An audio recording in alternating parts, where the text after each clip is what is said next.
Another week in the Sermon on the Mount. The greatest sermon ever told. And we could spend forever on each and every single line that Jesus spoke in this sermon. It is absolutely challenging and gorgeous, and the way that he chooses his words as he's preaching to a group of followers is remarkable. And as we approach the end, there are a few sayings that come back to back to back, and I was working really hard, I really was, to create one beautiful flowing sermon between these seemingly different passages. And then I gave up. I said, this isn't one sermon, it's three. So instead of one sermon, you get 3 mini-sermons today. They connect, they don't connect. Don't worry, they're each going to be much shorter than a regular sermon, but together they'll be about the same. Think of it as the Lord of the Rings trilogy with less orcs and more grace. But we're going to do 3 little mini-sermons, 10 to 12 minutes each. Start your stopwatches now. Have you ever been in one of those situations that before you head out the door, your mom or your dad always wanted to say like one piece of advice before you go out the door? Or when you're driving down the road, maybe it's something like check twice for motorcycles, before you drive. Or maybe it's you go up to play baseball and your dad always tells you, don't swing at the first pitch. Look both ways before what? Crossing the road. For my millennials, just say no. You know that failed so much. They got rid of that. Just say no. And don't eat yellow Starbursts. They're not good. Why are you guys talking about the snow? Yeah, don't eat yellow snow. All great advice. All summing up a bunch of wisdom before you enter a situation. But Jesus had his own version of this right here as we're getting nearer to the end of the Sermon on the Mount. We call it the Golden Rule. At least we've been calling that since the 1600s. The Golden Rule, because of its immense value. So we're going to start with just that verse. Matthew 7, verse 12. It'll be on the screens, or you can take that Bible home with you in your pews if you want to look at it there. And this is what Jesus says in the middle of a chapter on judgment. So, in everything, do to others what you would have them do to you. For this sums up the law and the prophets. Do you know other religions have their own version of the Golden Rule? Throughout so many of them, they have something very, very similar. Check these out. Confucius said, don't impose on others what you do not wish for yourself. Hinduism tells us do not do to others what would cause pain if done to you. Buddhism says, hurt not others in a way yourself would find hurtful. Very similar. And then, in Jesus' day, there was 2 trains of thoughts by different rabbis, and one of them was Rabbi Hillel. And he was one of the leading scholars at the time in Judaism, and he tried to sum up Judaism in this way. What is hateful to you, not you, do not do to your neighbor. That is the whole Torah. The rest is commentary. He's saying you can sum up all of the Torah by don't hurt other people, and everything else in the Torah, which is the first 5 books of the Bible, the law as handed down, everything else just tells you how not to hurt other people. What's the difference between what Jesus said and what they all said? He tells you what to do instead of what not to do. He says everything is summed up not by saying don't hurt people, but rather do good. He's telling you, he's commanding you to do something rather than refraining from something. Now, we see in the Old Testament, we see things like the 10 Commandments, and a lot of them are do not, do not, do not. And really, that gives you permission to step in and do a lot of good. But instead of taking the opportunity to do good when we're told what bad not to do, a lot of us just go, oh, that's a nice checkbox. I don't have to kill anybody. Okay, so don't kill anybody. I'm not going to kill anybody today. And I get to check that box off. I'm not going to commit adultery today. I get to check that box off. But really, when he says, don't do these things, he's leaving open for you so much more. And in this moment, Jesus sums it up like that. John Stott says that this is the Everest of ethical teachings. It's not about avoiding evil, but actively pursuing costly love. Costly love. Not doing harm to others doesn't cost you a whole lot. I can sit back and watch a car accident happen and not contribute to more pain of the people in the car accident by just driving on. Or I can stop, pull over, and see what good I can do. And we see this even in our medical fields today. Anybody know what the oath doctors take is called? The Hippocratic. Our doctor in the room shouting it out with pride, the Hippocratic oath. And what does that say, Linda? First, no harm. Do no harm. Notice it doesn't say do all the good you can possibly do. Why does it not tell doctors to do all the good you could possibly do? Do you know how exhausting that would be for a doctor? Do you know how costly that would be for the doctor, for the hospital, for the nurses, for the families, if they did everything in their power to do every bit of good that is possible to do? I know some doctors that actually do that. They see their oath not just as don't do harm, but to do all the good I possibly can do. I ran into one last night, actually.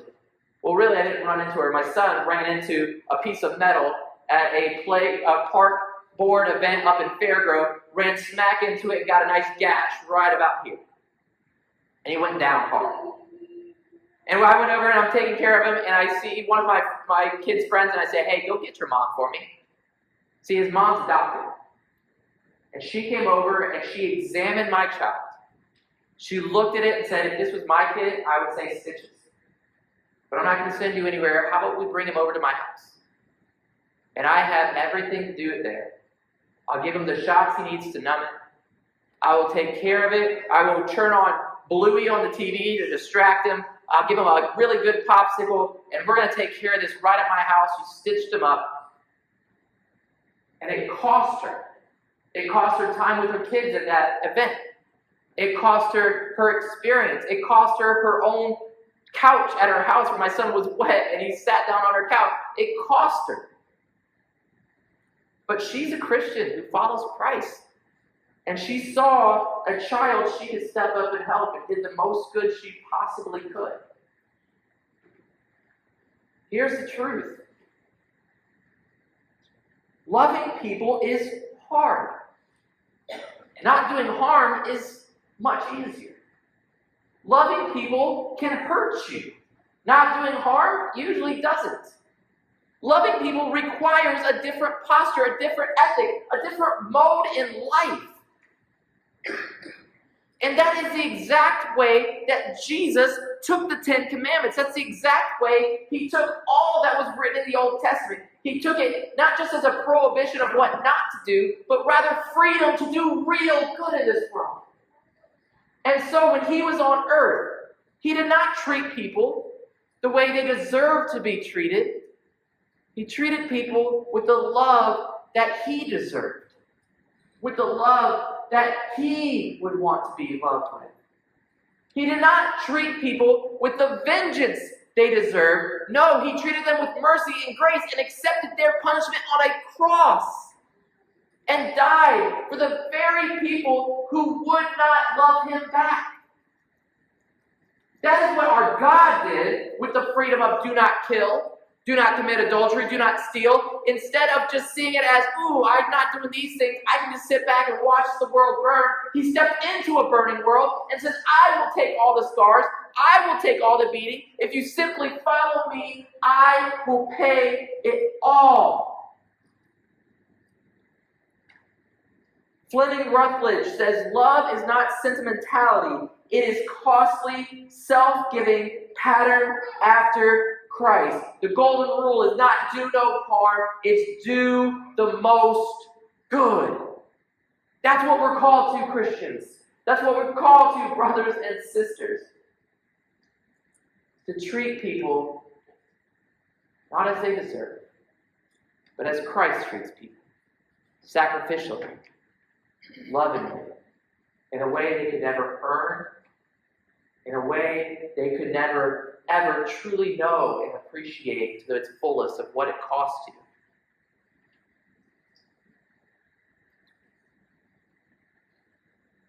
And that's how we end Sermon 1.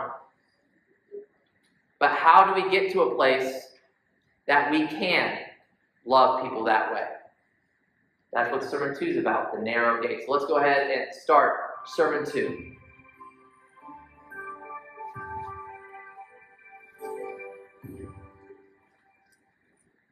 A little shorter bumper video. We're now in verse 13. Enter through the narrow gate. For wide is the gate, and broad is the road that leads to destruction, and many enter through it. But small is the gate, and narrow is the road that leads to life, and only a few find it. There's only two roads, Jesus says. A wide road and a narrow road. We're on one road or we're on the other. One brings you to real life, one brings you to death. And we live in a world, though, that doesn't really want hard stuff. We want things our way, the way we want it, the way we think is easiest. We look at the world in a very selfish way. I want to show you a couple pictures here. This is from our recent trip. We drove up to Banff, my wife and I. That first picture is at Lake Louise. And that picture is a beautiful spot. But here's what you don't know about that first picture. See, a lot of people get a picture there. Do you know why? You can take a bus and walk about 15 steps and be right there. You can get there and you can show up any time of day, take a bus or car, and sometimes it's crowded right next to you and you might have to crop out everyone else or Photoshop them out, but you can go stand there any time of day and take an absolutely gorgeous picture. The next picture, that took getting up at 4:30 in the morning, getting to Lake Louise, having all of our stuff on our back, and going up where there's a little tea house over this little lake that only a few people get up to, hours of hiking, uphill, it's brutal. And then the third picture is even more. You went up to this top of this beehive is what it was called, and it was just switchback after switchback after switchback, and overlooking, the clouds are resting on the first lake, but that overlooks that first picture. And it is absolutely stunning. When you get up there, you look and you see everything, but very few people make it that far. It's a lot harder, but it is so much better and worth it to take it in. And we read this, when we read this, Jesus says, wide is the road. Wide is the gate that leads to destruction. Many will enter it. You see, back in Jesus' day, a lot of cities had several gates in their wall. They would have the wide gate that most people would enter through. You could bring almost anything you wanted to the city through the wide gate. You can bring your donkey. You can bring your pet. You can bring your carts. You can bring your produce. You can bring everything through this wide gate, and you can take it all with you. Anything you want, anything you desire, anything you hold on to, you can bring through that wide gate. And then there would be little gates all around. These would be narrow gates. These were gates that you couldn't bring everything through. You couldn't squeeze through. You couldn't quite get in there. And he's using this as an illustration. They did it so they could filter everything at the front gate, and you couldn't bring something that they didn't see in through the back gate. But what he's saying here is it cost you something to follow him. It costs you something to enter the presence of God. It costs you something to be there with Him. Bonhoeffer said the way to life is narrow, but it is full of life. The call of Jesus is always a call to come and die. Why is that? Why is it easy to do our own thing and hard to follow Jesus? Why does Jesus say there is a gate in heaven and not all will enter? What is this about? Why doesn't He make the gate really wide and make it really easy on people? You want to know why? The absolute truth of it all? Heaven isn't just a better version of earth. Nicer golf courses, better basketball courts, where you have a younger body and more energy, where it's just a continuous party, and you just get to have all the fun you wanted and ever want to know. You know what heaven really is? Heaven is relationship with our God, with nothing in between you and Him. When Jesus died, there was a curtain that ripped and tore literally from top to bottom that used to keep the separated from the holy place to the unholy, from us to God, from our access to God, and it ripped in the temple when Jesus died. And it showed that there is no longer going to be a divide between us and God, that Jesus made a way. For those who follow that narrow path, you get to stand before God, and you know what you can't bring with you? Everything you want. Heaven's not about you. Heaven's not about your preferences. Heaven's not about your desires. Heaven's about a relationship between you and God, between you and the one who created you. It's about this place for those who truly want Jesus. And God tells you how to get there. He tells you what is required to get you to that gate. And beyond it, He tells you exactly what that means. When he later says in John 10, 9 through 10, Jesus says, I am the gate. Whoever enters through me will be saved. They will come in and go out and find pasture. The thief comes only to steal, kill, and destroy. But I have come that they may have life and have it to the full. See, you think you know what life is, but you don't know life until you know Jesus. Until you're with Jesus. Until you enter through Him. And Joby Martin echoes this idea. He says the gospel is not God coming to give you everything you ever wanted. The gospel is God Himself being the one you want. And making a way for you to be with Him into eternity. So the question you have to ask is, which gate are you currently walking through? Which gate are you walking through? The easy one for you? The comfortable one for you? Do you have an answer for me, Addie? God's gate, she said. She's walking through God's gate. And I hope you can have the same answer. I hope we all can have, with the same joy and passion of a child, through God's gate, that we get to enter through His gate. Who cares about our gate? Let's go through where He is. And you can't straddle both. You can't. This is the thing about a narrow gate. This is the thing about that hike at Banff. You can't just happen upon it. You can't get there unintentionally. It is an intentional choice to choose Jesus over everything, not Jesus and everything. It's intentional choice. You decide your preferences and your stuff or Jesus. Which do you really want? When you think of heaven, are you excited about all the gifts you get? Or are you excited about the gift of His presence? Where is your heart? Because Jesus says, all may come and enter through me. That leads us to our next sermon. Fruitless teachers and fruitless followers.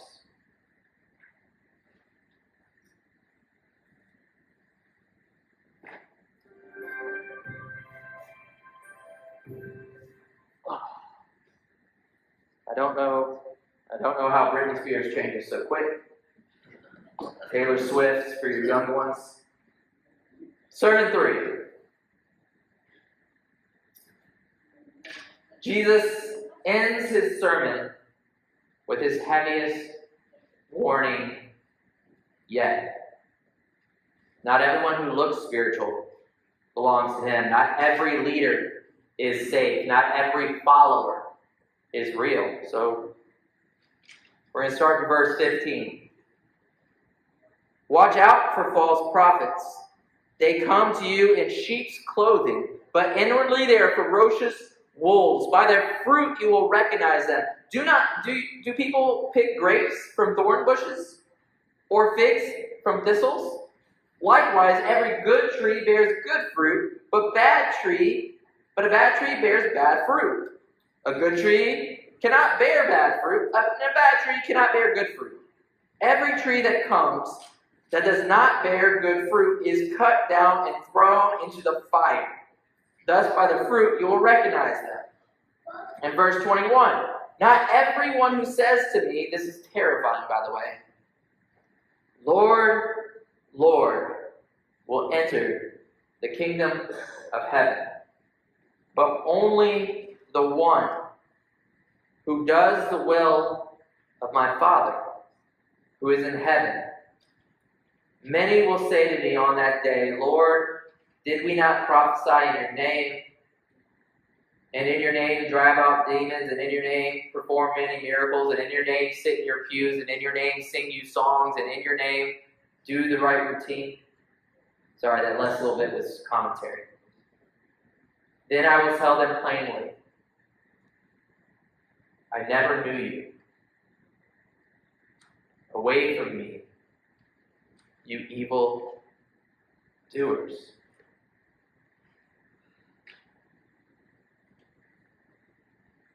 False prophet, sheep's clothing, wolf parts, the testing of their fruit. A lot of us would like a pastor to stand up here and wear the latest clothes with the coolest shoes. They would like the $300 haircut, maybe a three-piece suit, maybe you're more of a robes person, but we would like a pastor to stand up and look the part. Often more than we would like a pastor to stand up and be the part. A lot of pastors keep a distance from their congregations. They don't want you to see everything. Trust me, I'm in the fraternity. And there is a temptation to try to keep everyone at arm's reach. To try to keep everyone away, because if you look close, you'll see that my kids aren't perfect. If you look close, you'll see that I have struggles. If you look close, you'll see that things aren't always right. And I can tell you this, the Bible warns a pastor that if things are not right with you, pastor, if you stand up there and you're a hypocrite, there is even worse judgment. I don't know how there could be worse judgment, but there is. That they say that if I lead a little one astray, it's better for me to have a millstone tied around my neck and thrown into the ocean than to lead one of our little ones astray. That's a big deal. And as a pastor, that is a weight that is heavy on me that I have to pay attention to. And I can tell you right now, I try to be as transparent with this congregation as possible. You can look at my search history anytime you want. Ask me for my phone, take a look. You can look through my Spotify playlist. You can look through the books I read. Check out my audibles and see what I'm listening to. You can come over to my house and walk through. It's going to be a mess. You can sit with my kids. Ask them how I get angry at times and how I ask for forgiveness and beg for forgiveness when I do. Ask them about how when they mess up, how I lead them, how I teach them, how I come alongside them. Ask my wife how I love her. And it's not a brag on me. It's because I have been changed by Christ. And I would be horrible pastor to stand up in front of you if I'm not doing the things at home Christ tells me to do. And you, as a congregation, need to investigate me and anybody you sit under. Don't take my word for it, please. You need to investigate anybody you can, because it is really easy to do a song and dance from the front of a room. It is really easy to pretend from far away. Have you ever seen fake fruit? And then you get closer and you realize something's off. The same is true with a pastor. The closer you get, the more you can see their heart, the more that you can know and understand everyone is following someone. Who are you following, and what is their results? What is the fruit in their life? Are they loving people well? Are they making the community better? Is Christ becoming more famous in a way that Christ would want to be under that pastor? And in the same vein, are you different? Are you pretending for church? Are you trying to act like something good is going on in your life, but really nothing is happening in your life? How many people know about Jesus because you told them? How many people love the church because they see you and they love the way you love people? How many people would step into our church and go, oh, I see that person at the barber shop. I know how amazing they are. They go to church here. I want to go to church where they go. Look at the joy they have. Look at the way they do that.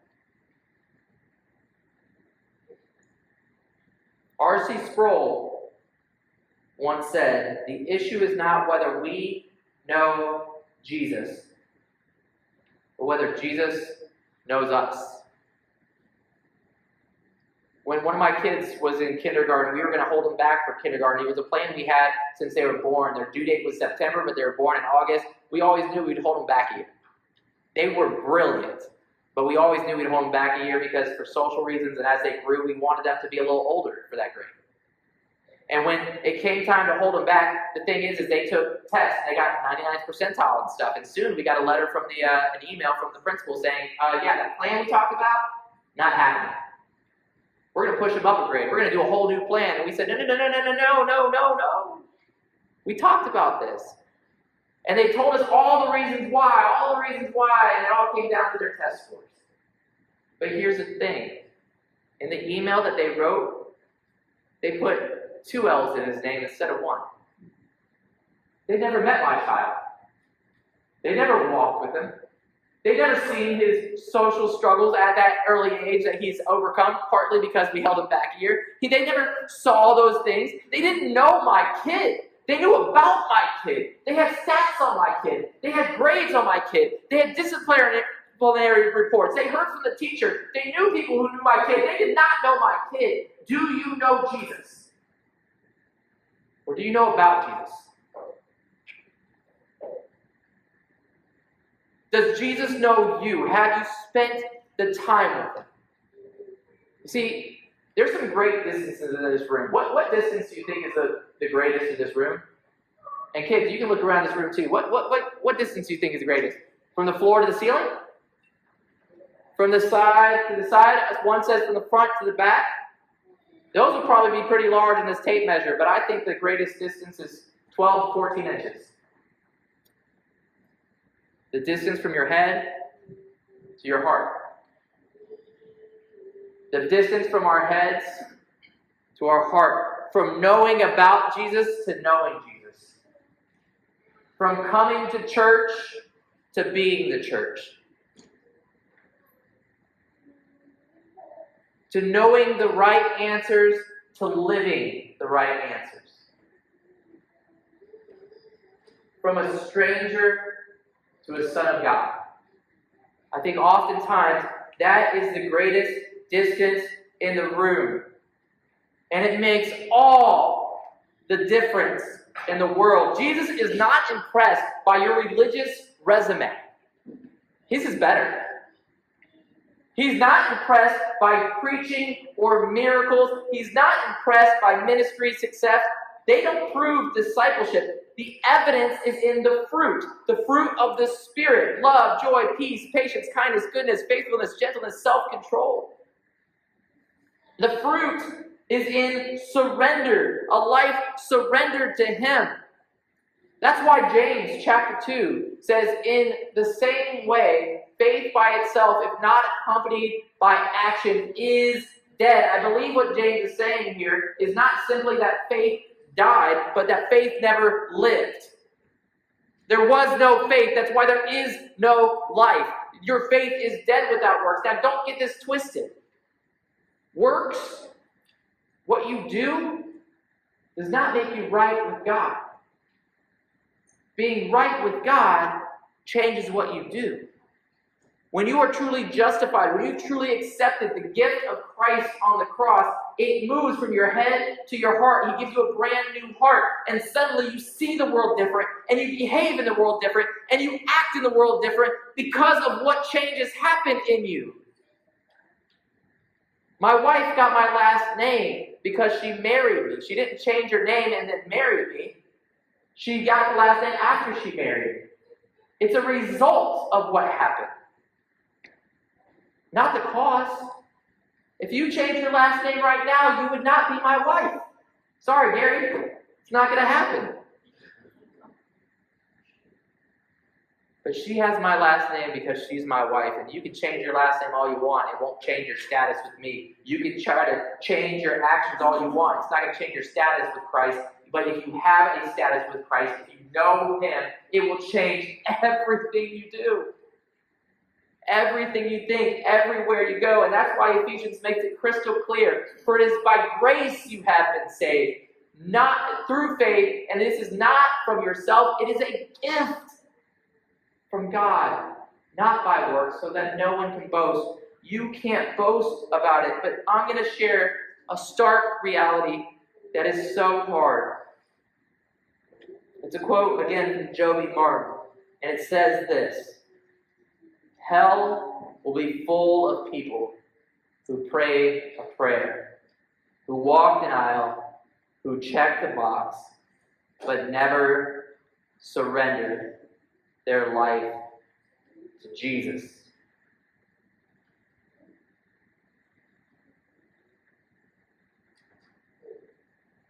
Heaven's going to be full of people who had a pew in church that no one else was allowed to sit in.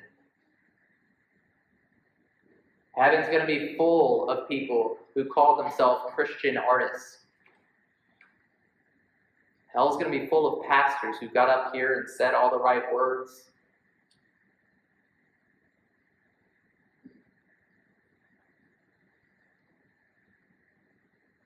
How do you know that you're not going to hear the words, "Away from me, I never knew you," when you stand in front of Jesus?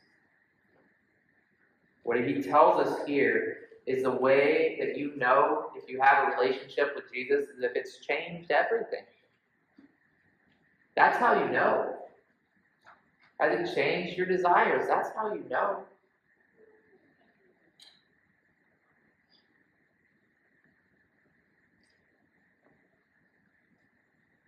It's interesting because it says, "Away from me, I never knew you." Do you want Jesus to know you? Do you? Do you pursue Him? When I wanted my wife to know me, I got close to her. I held her hand. Well, she held my hand, I like to say, but I might have held her hand back. I spent time with her. I walked with her. I listened to her. If you want to know Jesus, you've got to pursue Him and spend time with Him and sit with Him and allow being near Him to change you. Do we know if you know Jesus by the way you are kneeling at the end of your bed each night, having a conversation, listening as much as you're talking, or listening even more? Are you in the Scriptures? Are you doing the good that He presented you to do? That's how you know. Jesus didn't want to crush us here. He didn't want to hurt us. Notice He didn't wait until we got in front of Him to tell us this. He said, I want to have a relationship with you. I want to know you. You want to know me. Because heaven is the most inclusive, exclusive place that there ever has been. It's anybody who says, whosoever believes in him, in their heart and in their head, in their mouth, in their actions, whoever follows, whoever believes, whoever puts their faith and trust in him, you get that. You get heaven because you get Jesus, and that's what heaven is all about. Whoever. But there's only one way, and that's Jesus. Jesus. Jesus. You must have faith. You must repent and follow him. So do you know him? Or just know about him? When you show up that day, will it be like walking up to an old friend? Ah, my friend, my father. Or will you be just as confused to look him in the eye as he will be to look you in the eye? You go, who is that guy greeting me at the gate? And will he have to say away? And thus concludes our third sermon. So first, how we saw a kingdom ethic through the golden rule. We saw the kingdom entry through the narrow gate. We saw the kingdom evidence through the fruit in our lives.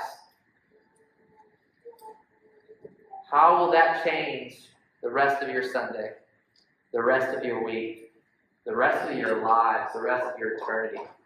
Will you allow Christ to work in you and through you from this day and forevermore? Amen.